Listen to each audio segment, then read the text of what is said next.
Acclamez le Seigneur, s'il vous plaît. Bon, je crois que le dimanche passé, nous avons appris comment acclamer le Seigneur. Donc, est-ce qu'on peut acclamer le Seigneur, s'il vous plaît? Voilà. On acclame le Seigneur, on acclame le Seigneur, on acclame le Seigneur. On acclame le Seigneur. Amen. Amen. Il est digne de recevoir la louange, la gloire, l'honneur, l'adoration pour les siècles des siècles. Amen. Alors, je donne gloire au Saint-Esprit qui vraiment parle au milieu de nous. Je crois que le message de ce jour a été résumé. Et le modérateur en résumant a parlé de 3 choses. Il a parlé de l'amour, il a parlé de la sainteté et du service. Et vraiment, je bénis le Seigneur pour ces moments que nous passons en sa présence. Alors, quand l'année a commencé, nous avons commencé avec le thème le repositionnement.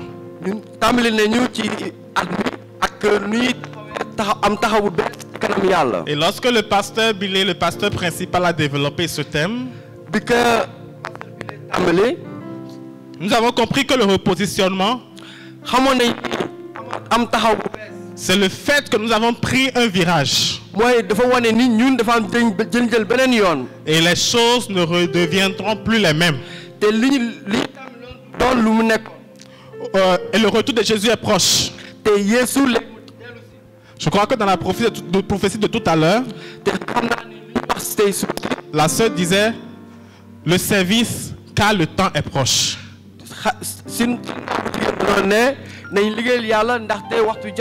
L'apôtre Paul appelle ce temps les temps difficiles.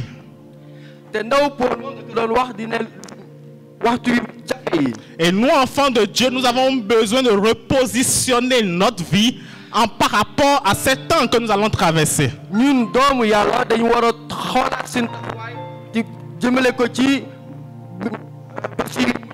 Puisque ce sera des temps difficiles,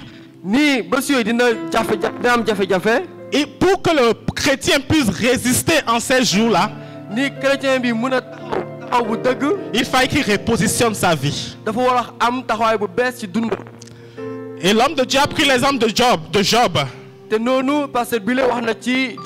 Qu'il, malgré son intégrité, va passer par des temps difficiles. Aussi, nous avons compris le repositionnement sous un autre aspect. Nous avons compris cela dans le sens où nous pouvons traverser des moments difficiles. Nous pouvons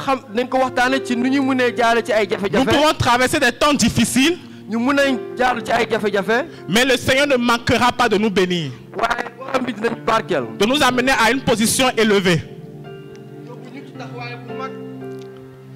Alors, il y a une question qui remonte en moi. Quel type de chrétien pourra tenir en ces temps difficiles?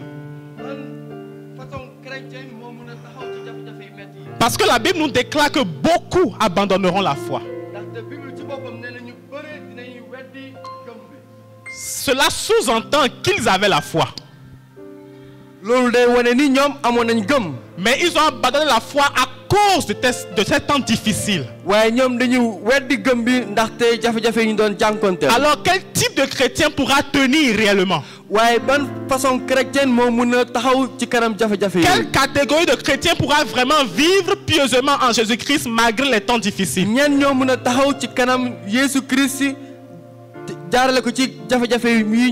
Malgré la cruauté des hommes, la méchanceté de l'homme, quel chrétien pourra tenir?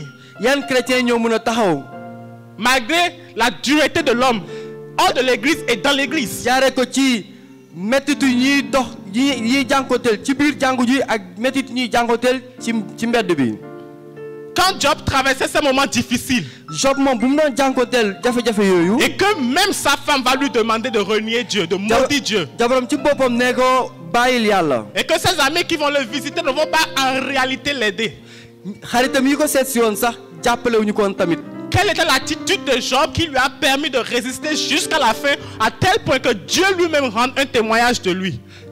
de bëgg nañ xam lan moo tax ba Job am taxawaay bu dëgg ci kanam yàlla ba yàlla ci boppam ñëw na ko seede loolu. Est-ce le chrétien qui a le Saint-Esprit uniquement? ba chrétien bi am xel mi sel mi ci moom rek moo mun taxaw.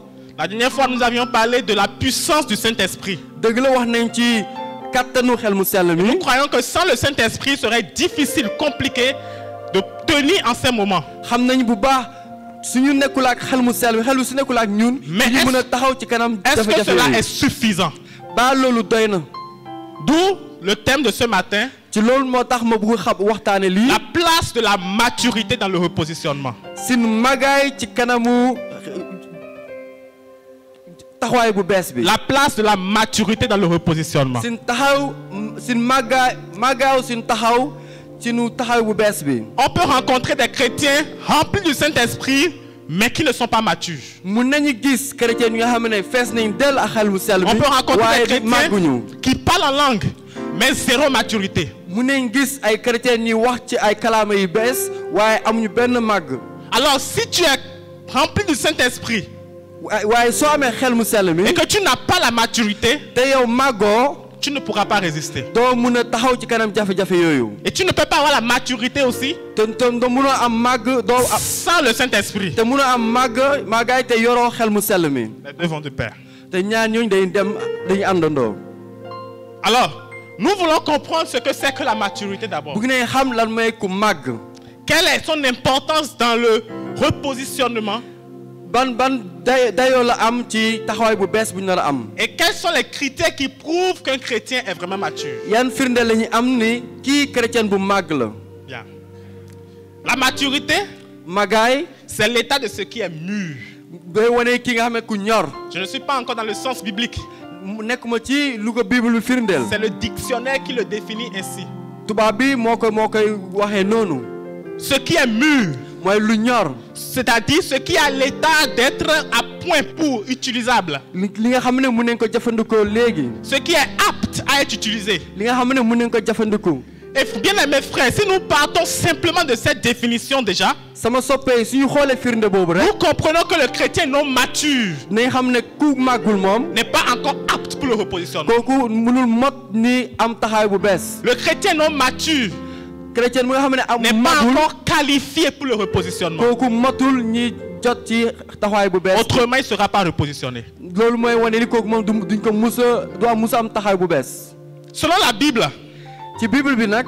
c'est quoi la maturité? lan mooy ku màgg. Le chrétien mature est celui qui a l'image de Christ. ku màgg mooy ku mel ni Christ. C'est celui qui a quitté l'étape d'enfance mooy ki nga xam ne dafa jóge ci xale. et travaille sa vie à ressembler à Christ. muy liggéey ci addunaam. C'est le- ngir mel ni Christ. C'est le chrétien qui s'est dépouillé de lui-même, du vieil homme, chrétien bi nga xam ne dafa bàyyi boppam. afin de revêtir l'homme nouveau. ndax sol nit ku bees ki. Ouvrons nos Bibles dans Colossiens le chapitre 3, le verset 9 ñu à ubbi 11. seen Bible yi ci Colossiens. Colossiens le chapitre 3, le verset 9 à 11. Je vous sais ma version. Il n'y a ni... Et ayant revêtu l'homme nouveau qui se... Verset 9 à 11, excusez-moi, verset 9. Ne mentez pas les uns aux autres, vous étant dépouillés du vieil homme et des œuvres, et ayant revêtu l'homme nouveau qui se renouvelle dans la connaissance selon l'image de celui qui l'a créé. Il n'y a ni grec, ni juif, ni circoncis, ni incirconcis, ni baba, ni scythe, ni esclave, ni libre, mais Christ en tous et en Christ est tout et en tous. Ayant revêtu l'homme nouveau, ñu sol nit ku bees ki. comme le verset 9, 10 peut nous le dire, ni ko saar bi waxee. qui se renouvelle, le chrétien qui se ko renouvelle. nga xam ne day bees saa su nekk. La maturité spirituelle am màggaayu xel mu sell c'est mi devenu de plus en plus semblable à Jésus-Christ. loolu mooy loolu firndeel ki nga xam ne day dox di niroo ak Yesu Christ. Alors, quelle est l'importance? Qu'est-ce qui prouve que le chrétien est mature? lan mooy wane ni kii ku màgg la. Quelle est l'importance de la maturité dans le repositionnement? lan mooy dayoo màgg ci taxaw bu bees bi ñuy laaj. Premièrement, parce que les enfants ne peuvent pas hériter. loolu mooy xale yi ñoom mënuñu am dara ci seen papa yi. Les enfants ne peuvent pas hériter. xale yi mënuñu jot ci seenu héritage. Lisons Galates chapitre 4, le verset 1 à 2. ñu jàng Galates. Galates chapitre 4. Galates saar Le verset 1 à ñeent 2. aaya benn. Dans la version Semeur.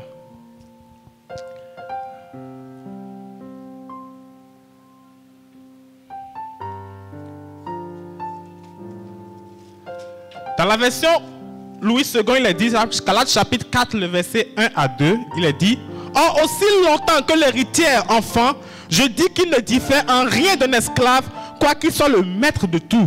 Mais il est sous des tuteurs et des administrateurs jusqu'au temps marqué par le Père.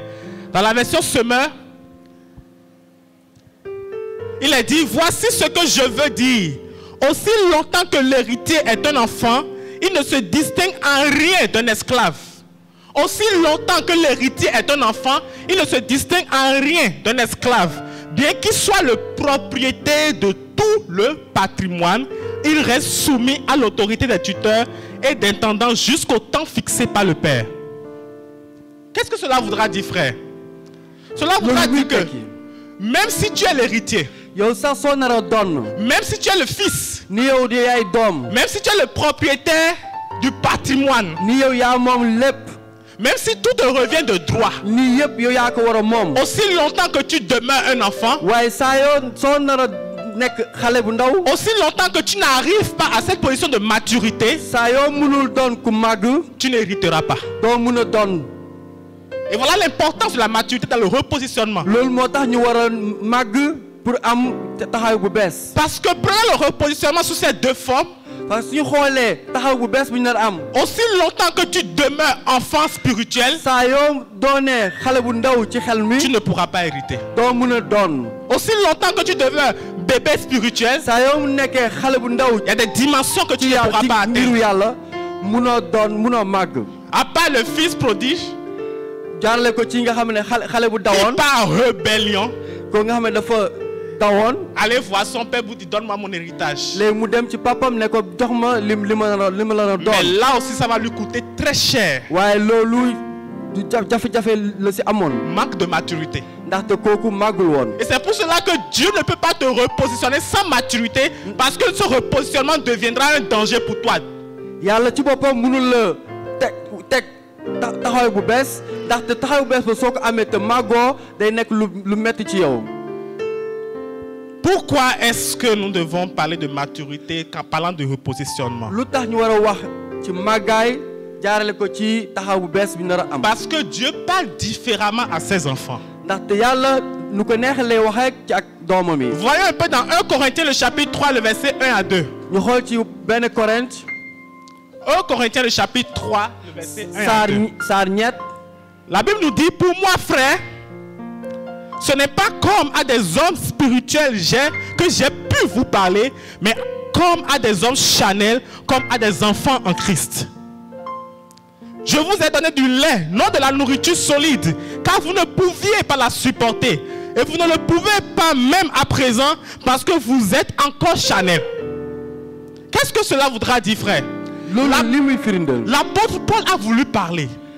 ndaw Paul bëgg na wax. Il a voulu exprimer, il a voulu donner la nourriture spirituelle. bëgg na wax lan mooy Mais quelque chose, lekku xel. mais quelque chose l'a empêché de le waaye faire. am na lu nga xam ne moo ko téye mu bañ a wax loolu. Pourquoi? Parce que ceux qui étaient en face de lui étaient des enfants ndaxte spirituels. ñi nekkoon ci kanamam ay xale lañu woon.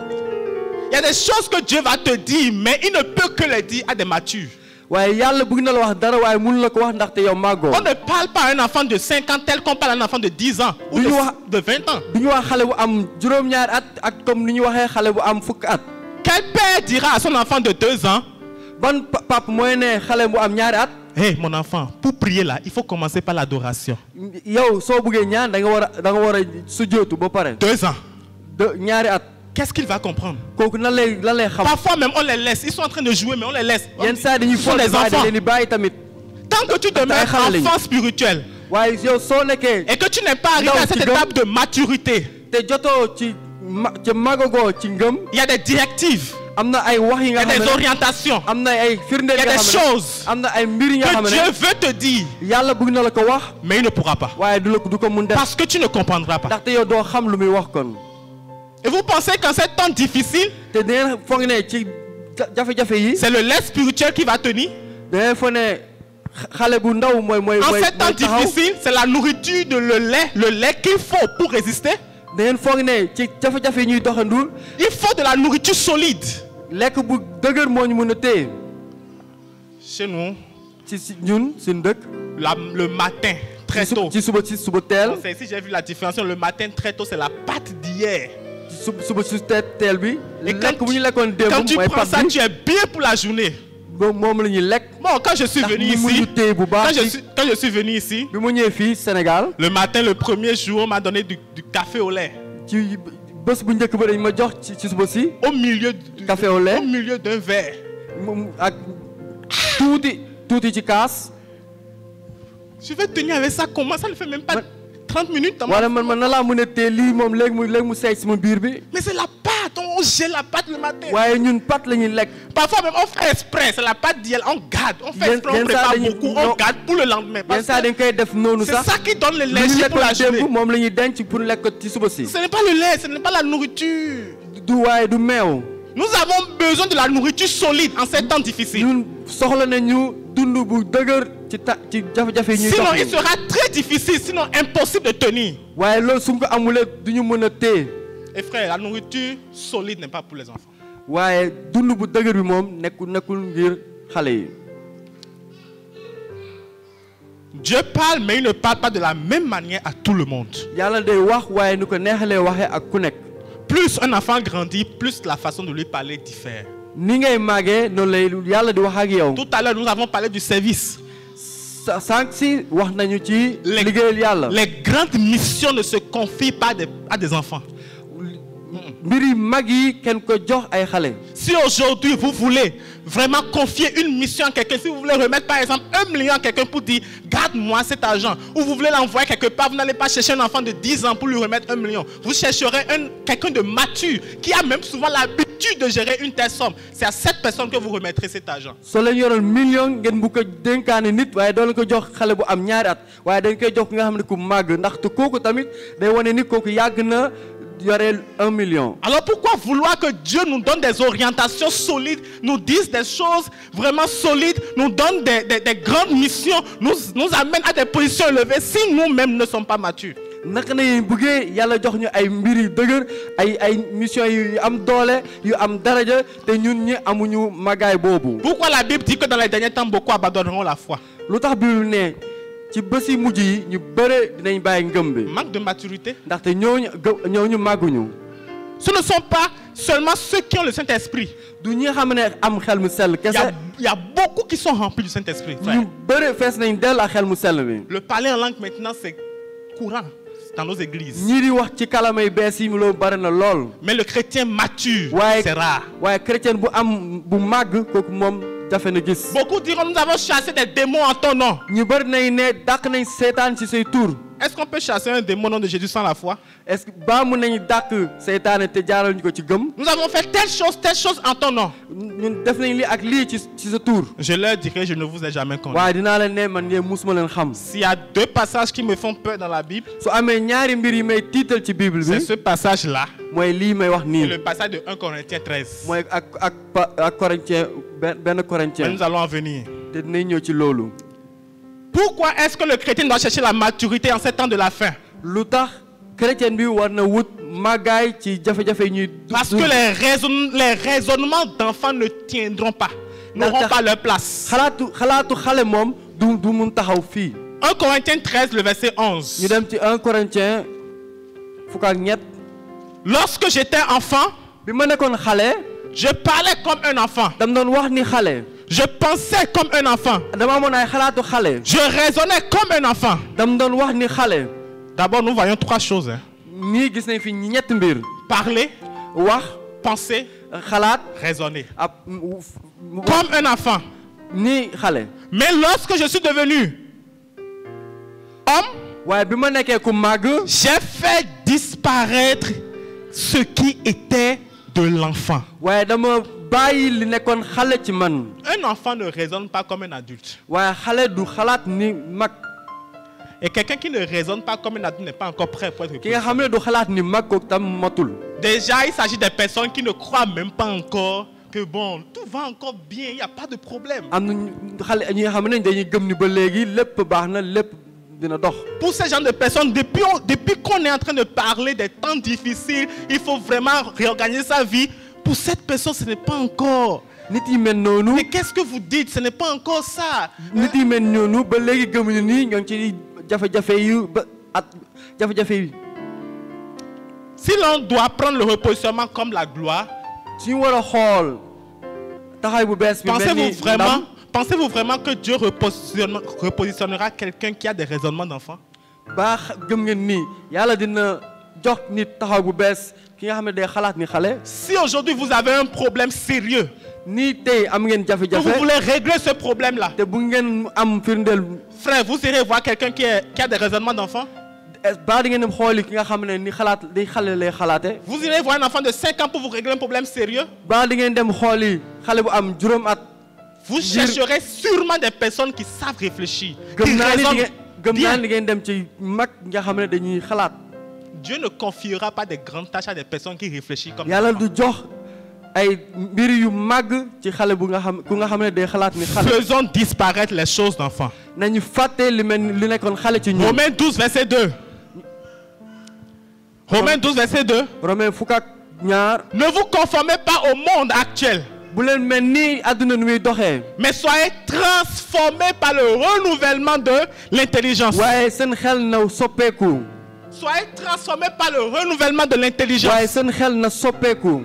La réflexion, di am xalaat. la pensée, di xalaat. le raisonnement, di xool mbir yi. que tout soit transformé. di cawtu mbir yi lépp na soppeeku. Au nom de Jésus. ci turu Jésus Christ. Il le faut si nous voulons être repositionnés. dafa war a am suñu bëgg a am dayo bu bees. Tout ce qui est raisonnement d'enfant doit disparaître. li lépp mel ni xelu xale dafa war a réer ci ñun. Il faut que ton intelligence soit transformée. suñu xel dafa war a Que beesaat. tu ne raisonnes plus comme un enfant, mais que tu raisonnes comme un adulte. nga war a bañ a xalaat ni xale waaye nga xalaat ni mag. Que tu raisonnes comme une personne renouvelée. ngay xalaat ki nga xam ne dafa beesaat. Ce n'est que là tu pourras discerner la volonté de Dieu. loolu rek moo tax nga mën a xam li yàlla bëgg. La volonté de Dieu ne peut être discernée li yàlla bëgg. par des personnes enfants spirituels. Non. li yàlla bëgg xale bu am xel ku am xelu xale du ko Ce sont mën des a personnes xam. mûres qui peuvent discerner la volonté. waaye nit yi ñaar ñoo mën a xam ñoo mën a firndeel li yàlla di wax. Nous allons voir à présent quels sont les critères qui prouvent que le chrétien est mature. nañ gis ay ponk yi wane ki chrétien bi ku màgg la. Le dimanche passé, je disais au pasteur Evra, dibéer bi weesu maa ngi doon wax pasteur Evra. le prédicateur, il faut lui dire, il a touché mon message. da nga wax prédicateur bi moom bu mu laal sama li ma nar a waxtaane tey. Et je crois que le Seigneur est en train de nous parler depuis lors. waaye gëm naa ni yàlla mu ngi doon waxtaan ak ñun depuis booba. Éphésiens le chapitre 5, le verset 1 à 2. Éphésiens saar juróom. Éphésiens le chapitre 5, le verset 1 à 2. Éphésiens saar juróom. tàmbali aaya benn. Éphésiens le chapitre 5. Ok. Le verset 1 nous dit, devenez donc les imitateurs de Dieu comme des enfants bien-aimés. yéen na ngeen di doxee comme yàlla nu muy def. Soyez donc les imitateurs de Dieu puisque vous êtes ses enfants bien-aimés. ndaxte yéen ay doomam yu mu sopp la. Le premier verset lance le décor. aaya bu jiitu bi day wan lu ñu war a def. Et maintenant, nous allons commencer à détailler comment être imitateur de Dieu. léegi bi si topp dañuy wan nan la ñuy war a mel. Et le verset 2 commence. nan la ñuy war a def mel Et ni mel ni yàlla. marcher dans l'amour en suivant les hommes de Christ, ngeen dox di topp li yàlla di diggale. qui nous a aimés et qui s'est donné lui-même pour nous comme une offrande et un sacrifice dont l'odeur est agréable à ki Dieu. nga xam ne daf ñu bëgg ba pare joxe boppam. Le premier critère qui prouve que quelqu'un est dans la maturité, lii wane ni kii ku màgg ni c'est kii chrétien bu màgg la ça marche dans l'amour. kii di dox ci cofeel. Et aujourd'hui, le Seigneur nous a encore parlé de l'amour. tey sax ñooñu waxtaan ci cofeel. Le mot marcher ici est traduit en grec par vivre. dox nii ci grec ñoo ngi koy wane li dund. Et la version second 21 dit vivez dans l'amour, comme on l'a présenté. Vivez dans l'amour. waaye second moom mu ngi ne nañu dund ci cofeel. Frère, l'amour est la base de la vie chrétienne. cofeel mooy lu bees lu chrétien war a sëkkandiku ngir dund. Où veux-tu aller? fan nga bëgg a dem. Quel repositionnement veux-tu avoir? ban dayoo nga bëgg a am ci kanam yàlla. Quelle maturité recherches-tu? ban magaay ngay wër. Si ta vie n'est même pas caractérisée par l'amour de Dieu. si ni yow bëggoo ni yàlla nu mu bëggee. Aimer Dieu et aimer ses semblables. bëgg yàlla bëgg tamit sa morom yi. L'amour de Dieu. cofeelu yàlla. Le jour où nous perdons la notion de l'amour, bés bu ñu fàttee lan mooy cofeel. l'œuvre que nous faisons pour Dieu lu ñuy defal yàlla. aura un impact. dina am lu muy jur. Mais waaye nous-mêmes ne saurons rien. waaye ñun duñ si xam dara. Je reprends. maa ngi koy. Le jour où nous perdons la notion de l'amour, bés bu ñu fàttee lan mooy cofeel. l'œuvre que nous faisons pour Dieu aura un impact. lu ñuy def ak yàlla dina am lu muy jur. Parce que Dieu n'échoue jamais. ndaxte yàlla moom du rate mukk. Mais nous-mêmes ne serons rien. waaye ñun duñu doon dara. 1 Corinthiens 13 verset 1. duñ si xam dara. 1 Corinthiens 13 verset 1. ñu dem ci benn Corinthien saar fukk ak ñett. Un passage que nous connaissons. Si je parle les langues des hommes su may wax kalaamaaw nit et des anges, ak malaaka yi, si je n'ai pas la charité, l'amour, waaye su ma amul cofeel, je suis un airain qui résonne et une cymbale qui retentit. du ma dara barigo buy riir rek la. Et quand j'aurai le don de prophétie, su may wax ci yàlla ci la science de tous les mystères et toute la connaissance, xam xibaar yépp yi jóge ci yàlla. quand j'aurai même toute la foi jusqu'à transporter des montagnes, soo amee gëm-gëm bi yépp, si je n'ai pas l'amour, su ma amul je ne suis rien. du ma dara. Et quand je distribuerai tous mes biens pour la nourriture des pauvres, su ma joxee lépp li ma am ci alal ngir. quand je livrerai même mon corps pour être brûlé, su ma joxoon sama yaram ñi taal ko sax. quand je livrerai même mon corps pour être brûlé, su ma joxee sama yaram ngir ñu taal ko sax. si je n'ai pas l'amour, su ma amul cofeel, cela ne me sert de rien. loolu du ma amal benn njëriñ. Frère, sama soppe yi. fais tout ce que tu veux. dafa lépp loo bëgg. Que par toi des malades soient guéris. yow yàlla wëral ay ñu feebar. Que par toi des vies soient transformées. yàlla jaaral ci yow ay dund soppeeku. Que par toi des milliards de personnes viennent à Dieu. yàlla jaar ci yow ay nit yu bare ñëw ci Jésus Christ. Et que tu couronnes le tout en donnant ta vie. loolu nga jeexal ko joxe sa dund. C'est-à-dire que tu as déjà donné des dons, tu as fait des dons, des œuvres, tu as donné tes biens. loolu mooy liggéeyal nga yàlla joxe nga sa alal. Et couronne le tout. nga jeexal nag. En disant, nga ne. je donne ma vie au feu. nga ne maa ngi jox sama dund safara si. Fais-le. def ko. Mais si tu l'as fait sans amour. waaye soo ko defee te amoo cofeel. Le verset 1er de 1 Corinthiens 13 nous dit, tu es un airain qui résonne, da ngay mel ni barigo buy riir. une cymbale qui retentit. da ngay mel ni barigo buy riir. Fishing, c'est fini. def nii rek. Le verset 2 la fin nous dit, tu n'es rien. li si mujj ne yow doo dara. Frère, sama soppe yi. tu n'es rien sans amour. doo dara soo amul cofeel. Pourquoi est-ce que nous sommes pressés, nous sommes enthousiasmés de travailler pour Dieu alors que nous ne remplissons pas notre cœur de son amour? lu tax ñu yàqamti liggéey yàlla waaye ñun duñu feesal suñu xol ak cofeelu yàlla. Pourquoi est-ce que nous sommes embrasés? Nous voulons servir Dieu. lu tax ñu tàng ñu kontaan. C'est bien de servir Dieu. lu baax la liggéeyal yàlla. Mais c'est mieux de le servir de la bonne façon. waaye lu gën mooy liggéeyal ko ci li nga ko war a defee. C'est bien d'être au service de Dieu. baax na nga nekk di liggéeyal yàlla. Mais à quoi sert-il de le faire si au dernier jour Dieu te dira, je ne te connais pas, tu n'es rien? waaye yow yaa ngi liggéeyal yàlla waaye lan moo jar ngeen ñëw ci yàlla mu ne la yow mi Après xaw tout ma la ce tapage que tu aurais fait sur cette terre, fekk yow def nga lu nekk ci kaw c'est suuf pourquoi la Bible dit Dieu regarde loolu moo tax bi au lu cœur, mais les ne hommes regardent yàlla l'apparence. yàlla day xool xol bi waaye nit yi moom nit ki lañuy xool Parce que frère, si c'est acclamation, tu auras.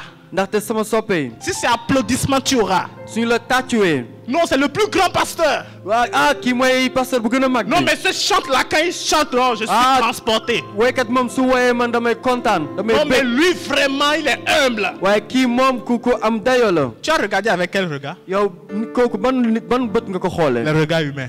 waaye bëtu nit rek nga ko xoolee Dieu sonde les cœurs et les reins. waaye yàlla moom ci xol bi lay xool L'homme n'a pas cette capacité. waaye nit amul dayo boobu Même le cardiologue, quand il opère le cœur, cardiologue bi nga xam ne day ubbi xol mi sax il peut voir les organes. moom mun na gis lu nekk ci biir xol Il bi ne peut pas voir la pensée. waaye munul gis lu nekk ci xel bi Seul Dieu voit la pensée. yàlla rek mooy gis lu Quelles nekk ci sont tes xel motivations? yow lan moo la Pourquoi yëngal est-ce que tu sais Dieu? lu tax ngay liggéeyal Est-ce yàlla que tu sais Dieu pour être vu des hommes? da ngay liggéeyal yàlla Est-ce ngir nit yi gis la que tu sais Dieu parce que oui, l'autre frère Dieu l'utilise, il faut que Dieu m'utilise aussi.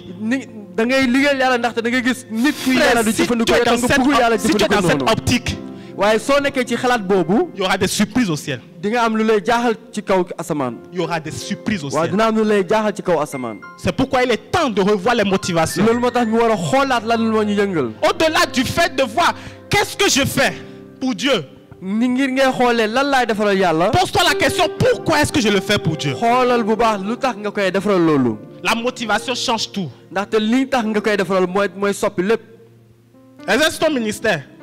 defal li nga war a def liggéeyal Nous-mêmes yàlla qui sommes là, faisons ce que nous allons faire. ñun ñii na dañ war a def li war a def Mais nous sommes conscients waaye xam nañu que si nous le faisons sans amour, waaye suñ ko deful te amul Frère. cofeel ça ne monte pas vers Dieu. du dem ci kaw asamaan si du dem ci yàlla Vous voyez cette Bible? gis ngeen bible bi L'amour est là. cofeel mu ngi nii Les œuvres que tu fais pour Dieu sont là.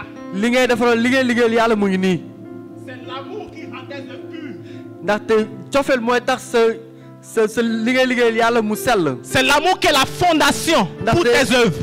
ndaxte cofeel mooy soubassement bi C'est pour cela que si tu as laissé l'amour et que tu commences les œuvres, tu te tues toi-même. noonu soo bàyyee cofeel ngay tàmmali di liggéeyal yàlla da Tu ngay te rey sa fais bopp du mal à toi-même. da ngay tooñ sa bopp Je crois que ici nous avons parlé un jour du premier service que Dieu veut que nous lui rendons. fii waxtaan nañ fii li liggéey bu jiitu li ñu war a defaral Et yàlla ce premier service, c'était l'amour. liggéey bu jiitu bi mooy Parce que cofeel l'amour en lui-même est un service. ndaxte cofeel ci boppam liggéey la Écoutez, déglu leen ma est-ce que Dieu est ici pour montrer son amour avec quelqu'un de façon physique?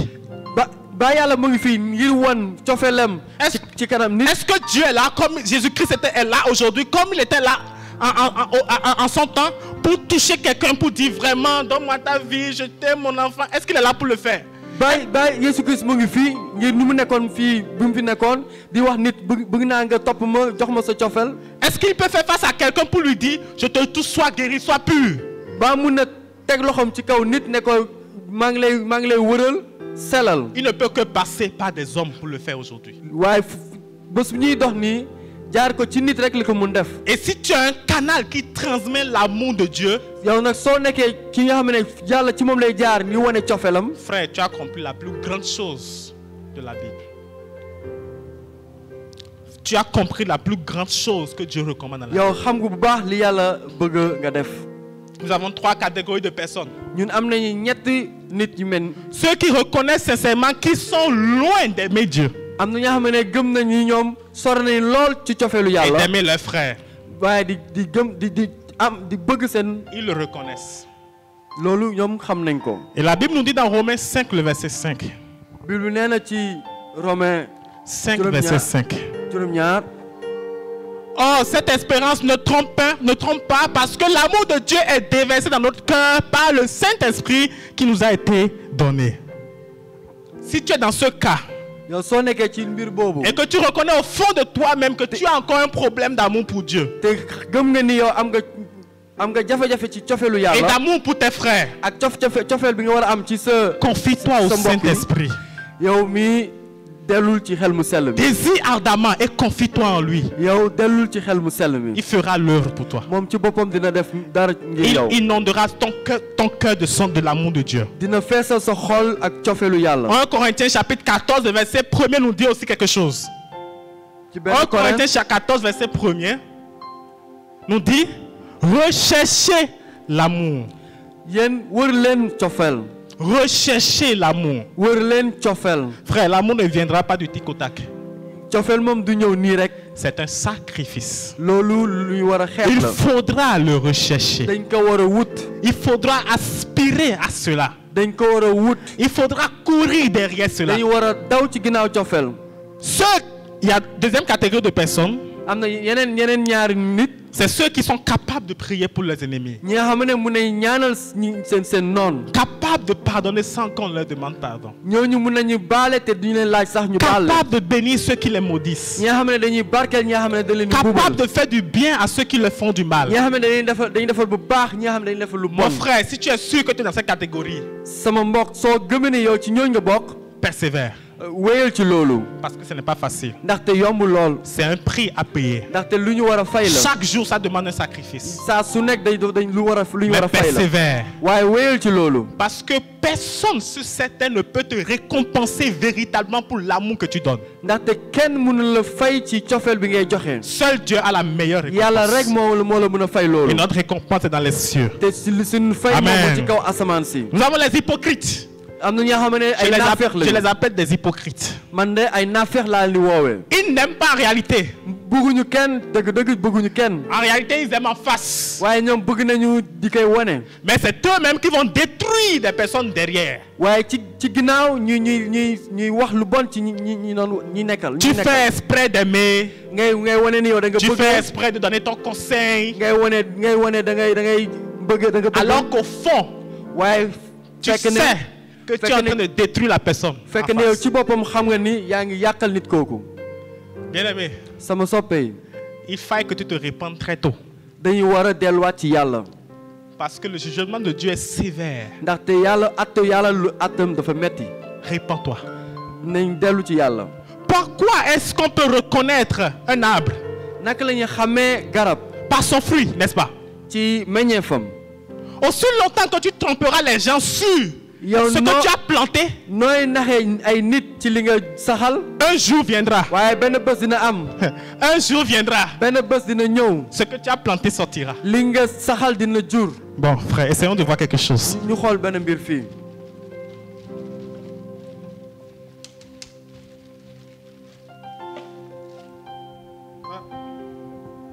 Ça, c'est quoi? lii lan la. Vous ne voyez pas? gisu leen ko de. jinjeer. Ginger. C'est quoi en français? Gingembre. Merci. Bon, il est doux, il est amer. lii moom. Il est comment? dafa neex wala naqari. Il est comment? Amer. dafa naqari. Bien. Plante-le. saxal ko. Plante le gingembre saxal jinjeer bi. dans une terre. ci suuf si. Appelle les gens. nga woo ay nit. Dis-leur. nga ne leen. Et venez. kaay leen. Donne-lui un nom scientifique. ñoo jox ko tur bu neex sax. Tu l'appelles Gingembus.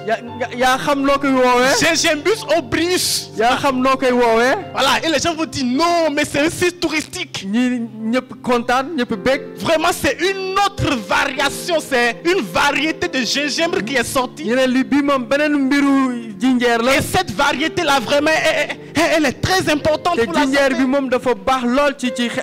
Les gens vont venir. nit yi dinañ ñëw. Prends des verres, construis des verres. mun nga jël sax ay butéel. Protège. nga defar ko. Entrepayant. nga def ko. Un defar ko. jour. waaye benn bés. Un jour, waaye benn bés. ça va sortir gingembre. jinjeer bi moom dina génn. Et les gens vont voir que nit nañu xam ne. non, mais il nous a menti. yii ki nekk te def ñu fen. C'est un faux type, celui-là. nekk te kii du waxkatu dëgg. Un jour, ça sortira. benn bés moom dina C'est génn. pourquoi ce n'est pas bien d'être hypocrite, frère. loolu moo tax baaxul nga nekk ku naafeq. Parce que un jour, ndaxte benn bés dina un ñëw. jour viendra, ce que tu fais dans le secret sortira à benn nu. bés dina ñëw. Ça, li ngay def ci on ne trompe sa biir néeg pas dina feeñ. Dieu.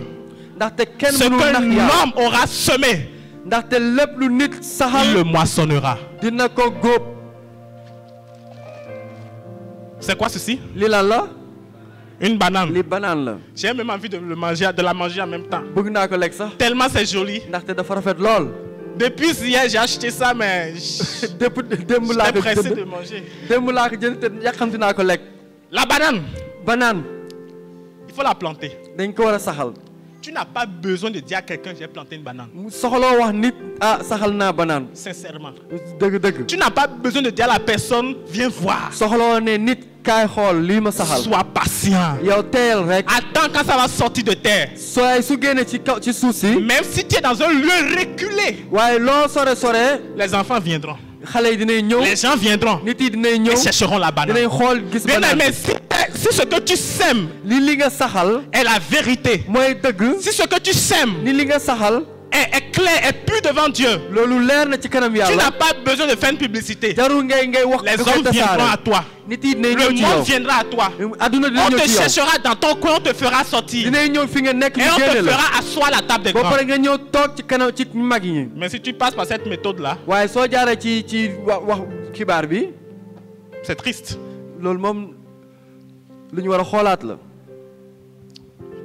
Bien aimé, sama soppe yi celui qui n'a pas intégré l'amour de Dieu pour sa vie, celui qui n'a pas intégré l'amour de Dieu pour sa ki vie, nga xam ne amul cofeel yàlla ci dundam fera naufrage. kooku moom du am mujj bu Le neex plus grand problème de l'Église aujourd'hui, ndaxte loolu mooy jafe-jafe bu c'est qu'elle église bi am oublie la profondeur de l'amour de Dieu pour ndaxte elle. ñun dañuy fàtte lan mooy cofeelu yàlla Elle oublie que l'épouse qu'elle a, dañuy fàtte ni elle oublie qu'elle est l'épouse d'un époux, day fàtte ni moom jabar la jabaru mais que cet époux ne faillit jamais à son amour. te yàlla bu ñu fàtte ñu bàyyi cofeel boobu Éphésiens le chapitre 3, le verset 17 à 19. Éphésiens le chapitre 3, le verset 17 à 19. Éphésiens saar ñett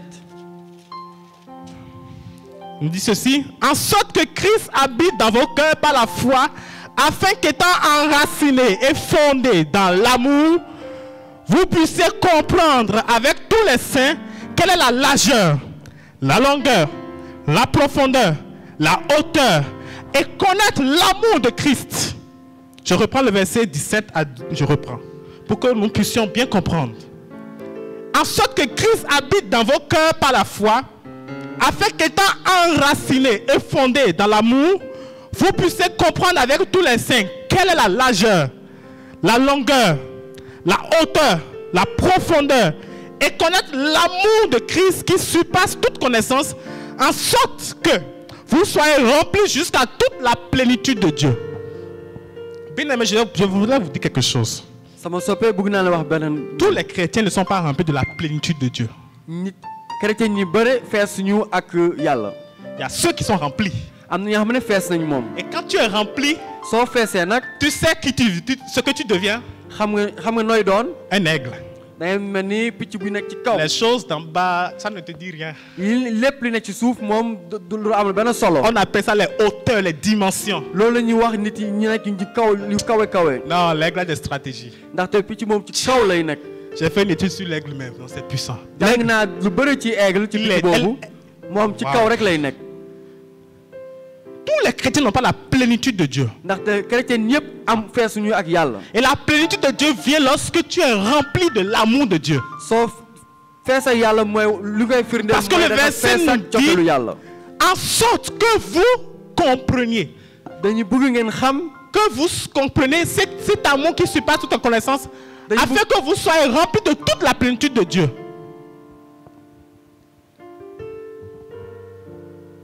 Essayons de faire quelque chose.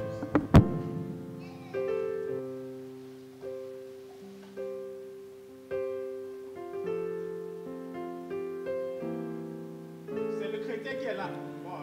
lii chrétien bi la Une représentation, hein, cher frère. Ça va marcher. firndeel rek waaye bu si kenn mer Et le chrétien qui cherche l'amour de Dieu. chrétien bi wut cofeelu yàlla Merci beaucoup.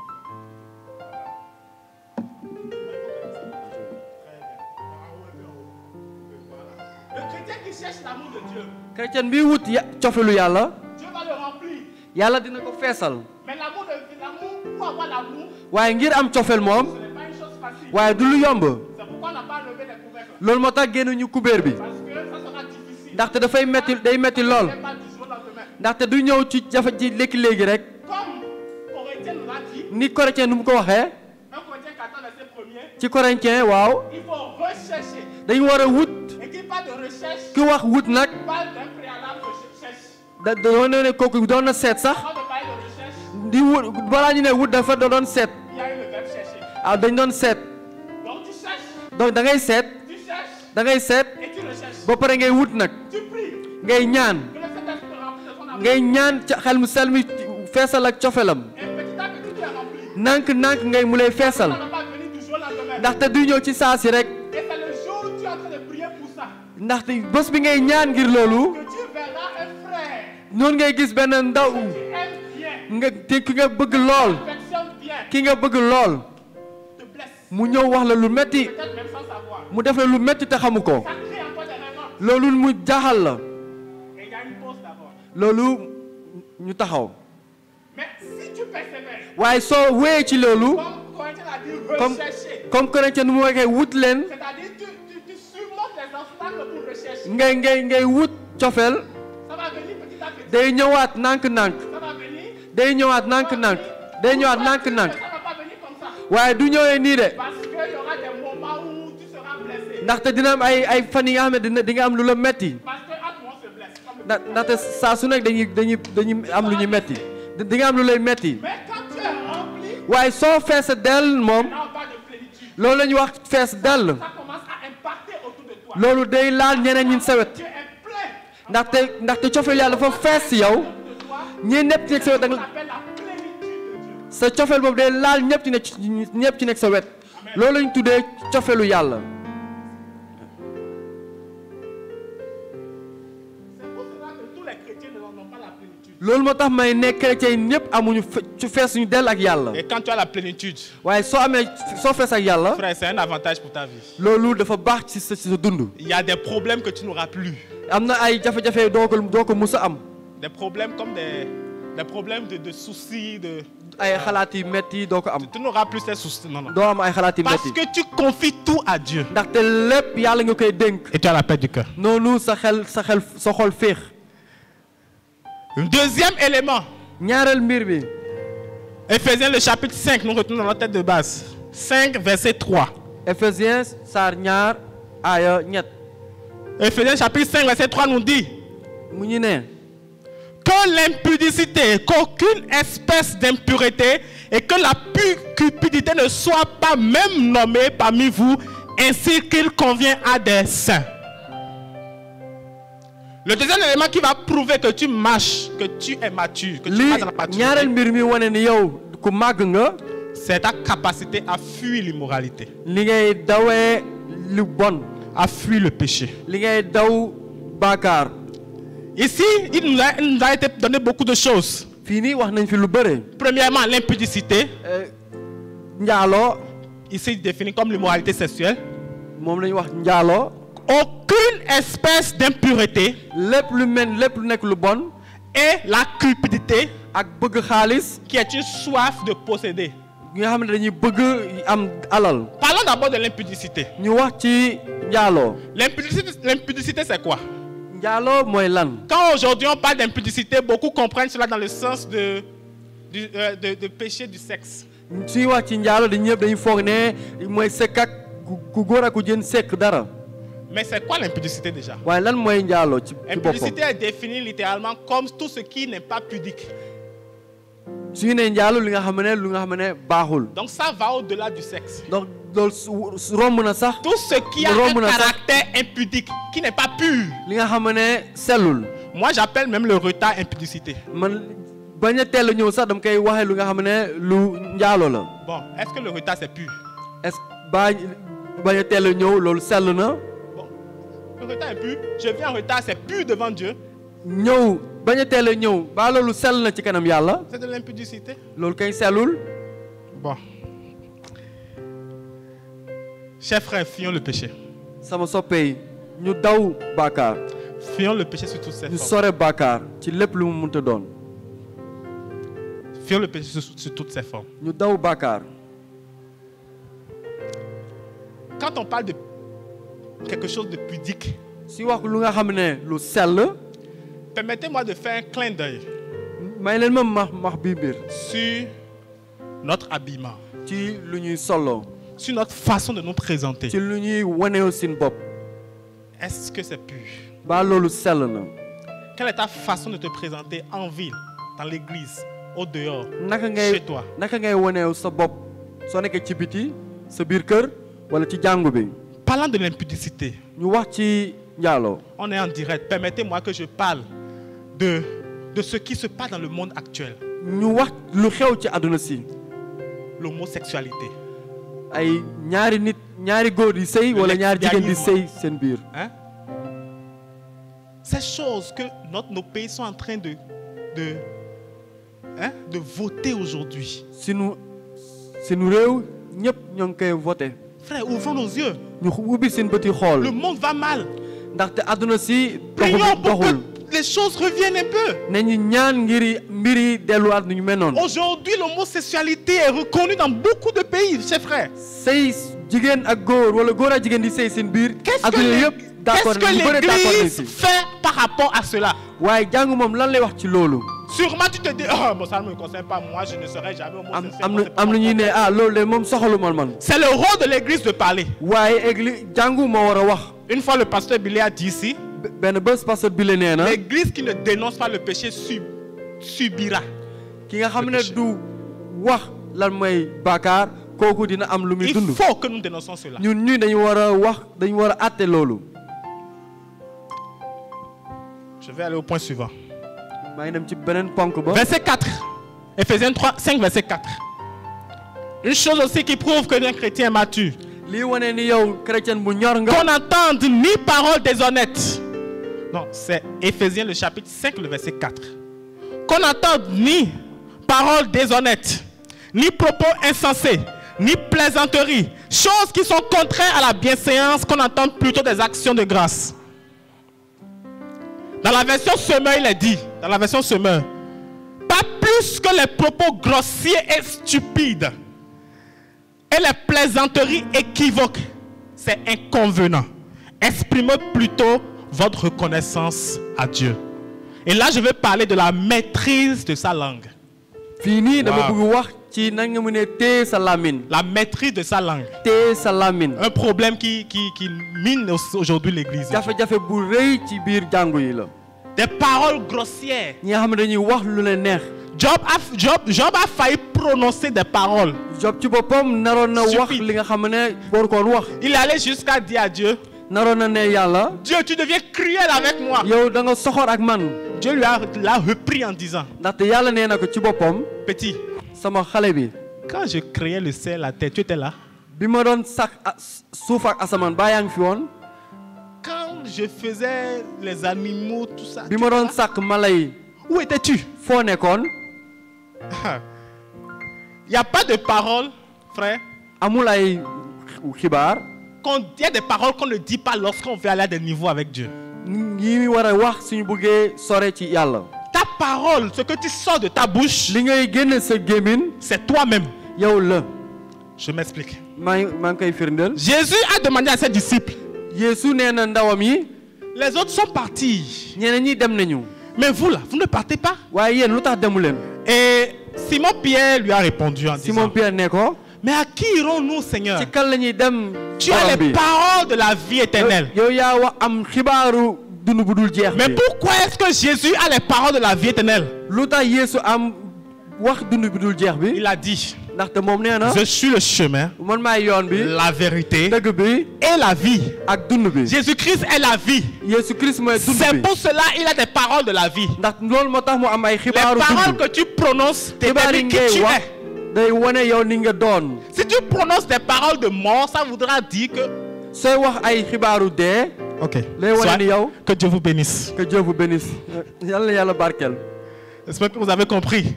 gëm naa ni yéen xam nga la laa bëgg wax Ce n'est pas possible que notre Seigneur ait des paroles de mort quand même.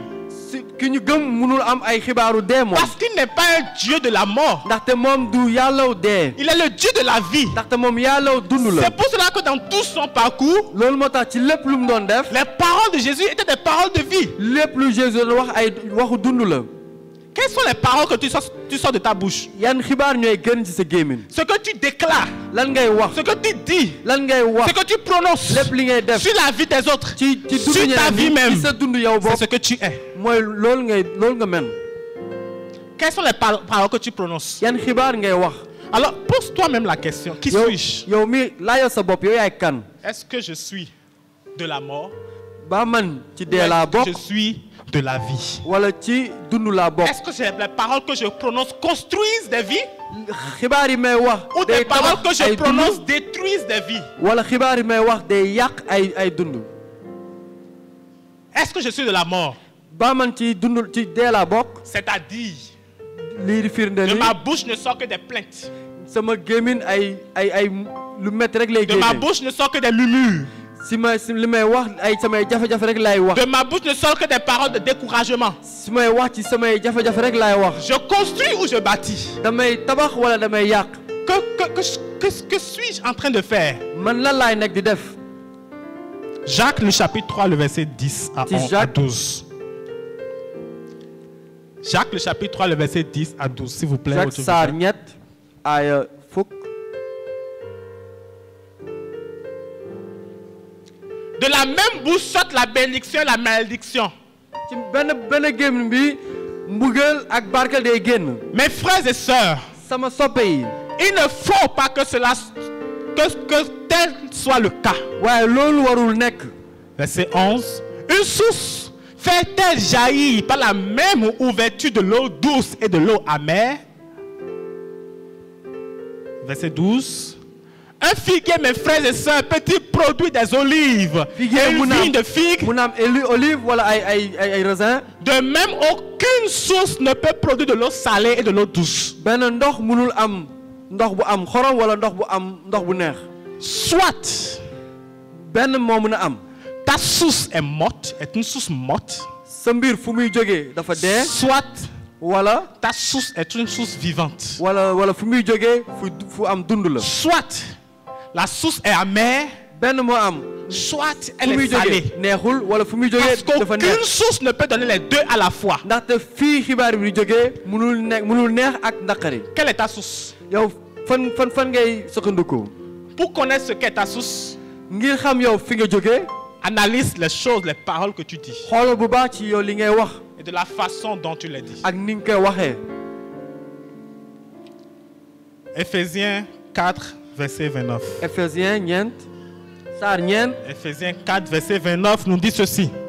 Qu'il ne sorte de votre bouche aucune parole mauvaise. seen gémmiñ bu mu am benn xibaar bu bon. Mais s'il y a lieu quelques bonnes paroles qui servent à l'édification et communiquent une grâce à ceux. waaye wax leen ay l'entend. xibaar yu baax yi nga xam ne day barkeel ñi leen di déglu. Des paroles qui font grandir la foi. ay xibaar yi nga xam ne day màggal suñu gëm. La version semaine nous dit. Ne laissez aucune mauvaise parole franchir vos lèvres. Ayez au contraire des paroles empreintes de bonté qui aident les autres à grandir dans la foi selon les besoins. Des paroles empreintes de bonté qui aident ton frère, qui aident ta soeur, qui aident ton bien-aimé à grandir dans la foi selon les besoins. Pas des paroles qui détruisent, pas des paroles qui nuisent, pas des paroles qui font mal, pas des paroles qui donnent la mort. ay xibaar yi nga xam ne soo leen koy wax seen mbokk bu jigéen wala seen mbokk bu jigéen daf ko war a tabax waaye du ko yàq. Le verset 6 de Éphésiens 5 nous parle de quelque chose. Je vais faire un clin d'œil sur cela et continuer. Le verset 6 nous dit que personne ne vous séduise par de vains discours, car c'est à cause de ces choses que la colère de Dieu vient sur les fils de la rébellion. Un élément important qui détermine ta maturité et te permettra de passer par ces moments difficiles, c'est la connaissance de la parole. li wane ni yow da nga ñor mooy nga xam xibaaru yàlla. Pourquoi est-ce qu'on peut te séduire par un vain discours? lu tax ñu war la wax ay wax yi nga xam ne amul fenn. Seulement lorsque tu n'as pas la connaissance du vrai discours. loolu ma wane ni yow xamoo dara ci kàddu yàlla. Comment tu peux reconnaître le faux si tu ne connais pas le vrai? da ngeen mën a xamee xibaar bi baaxul soo xamul xibaar bu baax bi. Comment tu peux connaître que ce qu'on me donne, c'est la vérité si tu ne connais pas la vérité? nooy xamee ni li may jox mooy dëgg te yow xamoo dëgg. Autrement dit, la soif de la connaissance, connaître la parole de Dieu doit déterminer ta vie parce que c'est un élément important puisque si tu ne connais pas le faux, le vrai plutôt, tu ne peux pas déterminer le faux. xam xibaaru yàlla lu la war soxal la ndaxte mooy tax nga mën a xam la mooy dëgg ak lan moo dul dëgg. Dans les derniers jours, ci bés yi mujj yi beaucoup abandonneront la foi ñi bëri nañ bàyyi seen et gëm la Bible dit et se donneront à des te Bible nee na dañuy joxe seen bopp sectes di joxe seen pernicieuses, bopp des sectes pernicieuses, ay nit yi affaire yi ci yu bon des doctrines de démons. di dugg ci yu bon yi nga xam ne yëfu seytaane la. Si tu ne connais pas la vraie doctrine, soo xamul comment est-ce que tu peux xibaar bu baax bi identifier que cette doctrine, c'est une doctrine de démons? nooy xamee ni xibaar bi xibaaru seytaane la. Ce fut un clin d'œil. Éphésiens le chapitre 5, le verset 15 à 17. Et c'est là que je vais m'arrêter pour aujourd'hui.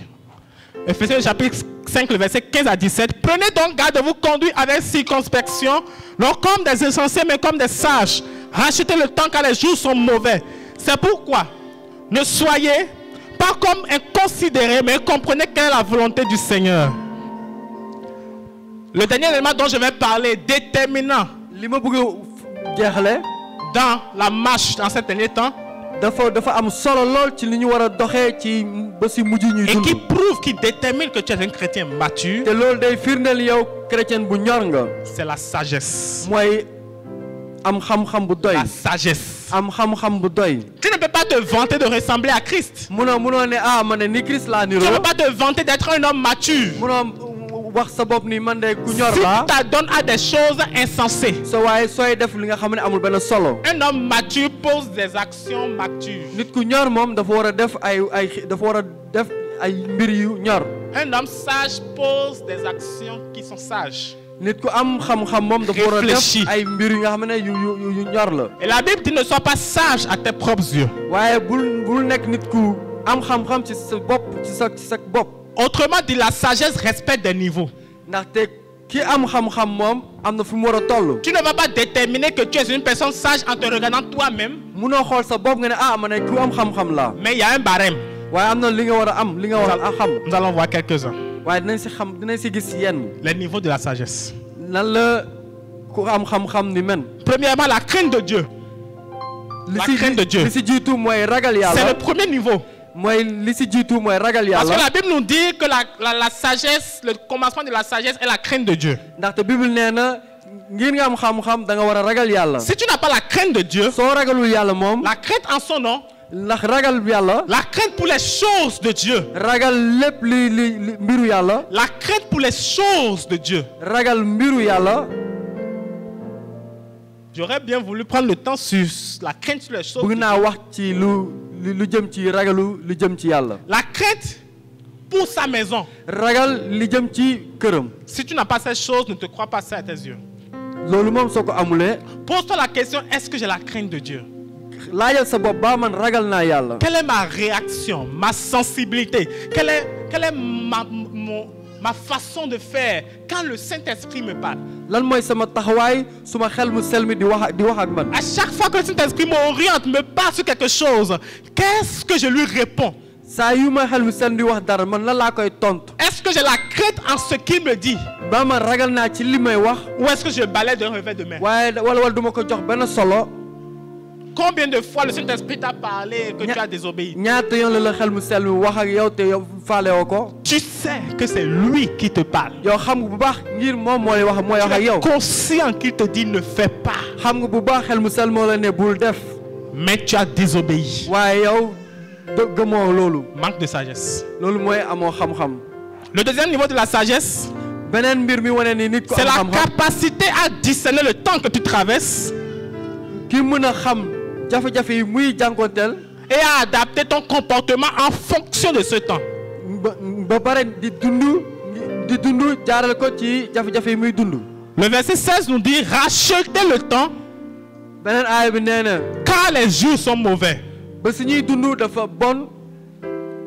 Il y a des temps que tu traverses dans la vie am na ba si ñuy jànkoonteel. et il y a des comportements à avoir en fonction de ce temps-là. waaye am na nu ñu war a dundee tamit ci Je jafe-jafe vais yooyu. donner un simple exemple. dinaa firndeel loolu. Si tu es en stage soo nekkee et di que stage tu apprends auprès de quelqu'un, ngay nekk di jàng ci kanam kenn. c'est une période pendant laquelle loolu ci tu dois comprendre que cette période-là, je dois faire preuve d'humilité. bés yooyu da nga war a suufeel sa bopp. Parce que je ne suis pas là en position de quelqu'un qui connaît, ndaxte man menuma ku xam. mais je suis là pour apprendre. ndaxte waaye dama nekk ni dama war a Mais tu vas voir jàng. des gens, ils sont venus apprendre, am na ñoo xam ne dañuy ñëw di mais jàng c'est si. lui qui connaît encore plus que le formateur. boo paree dañuy wane ni ñoom ñoo gën a xam ki leen di jàngal. C'est le manque de sagesse. kooku moom amul benn xam-xam. Si tu connais, reste chez toi. soo xamee kañ da nga war a des sa kër.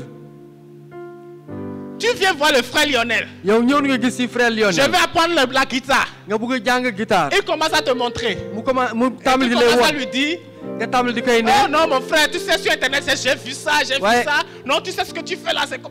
waaye ci internet man de ni laa ko gisee ni laa ko Si gisee tu waaye ni sais ngay le def. faire, va le faire. waaye comme que yow xam nga ni ñu koy defee kay demal sa kër nga def ko. Connais le temps que tu traverses xamal jafe-jafe yi ngay jànkonteel. et adapte ton comportement par rapport à cela. noonu tamit nga war a dundee noonu. Jacques, le chapitre 2, le verset 13 à 17. Rapidement. Le temps est contre moi. Jacques, le chapitre 2, le verset 13 à 17. Car le jugement est sans comparaison pour qui n'a pas preuve de compassion. La compassion triomphe du jugement. Oui. Mes frères et sœurs, que sert-il à quelqu'un de dire qu'il a la foi s'il n'a pas les œuvres? Cette foi peut-elle le sauver? C'est un peu lent. Si un frère ou une sœur sont nus et manquent de la nourriture de chaque jour, vas-y, et que l'un de vous lui dise, partez en paix, mettez-vous en chemin, rassasiez-vous sans pouvoir à leurs besoins physiques, à quoi cela sert-il? Est-ce que je suis dans le verset? Non, je ne suis pas dans le verset. Jacques, le chapitre 2, le verset 13 à 17.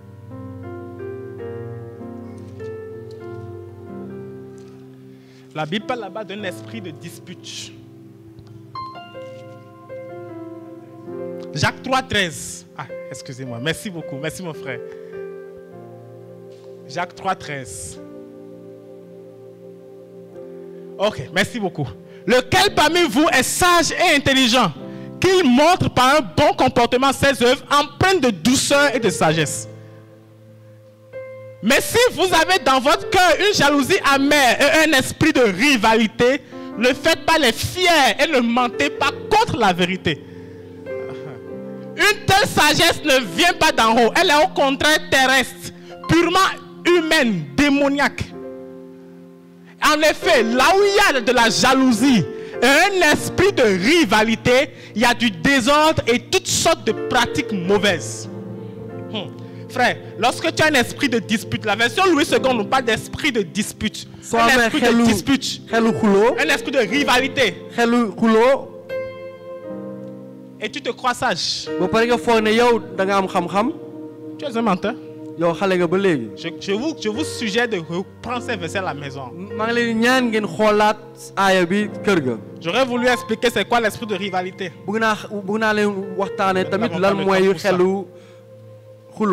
La sagesse aussi, c'est savoir discerner quel est mon problème et quelle est la solution à ce problème. Parfois, je vois des gens qui veulent prier alors que en ce temps, ce n'est pas la prière qu'il faut. Il y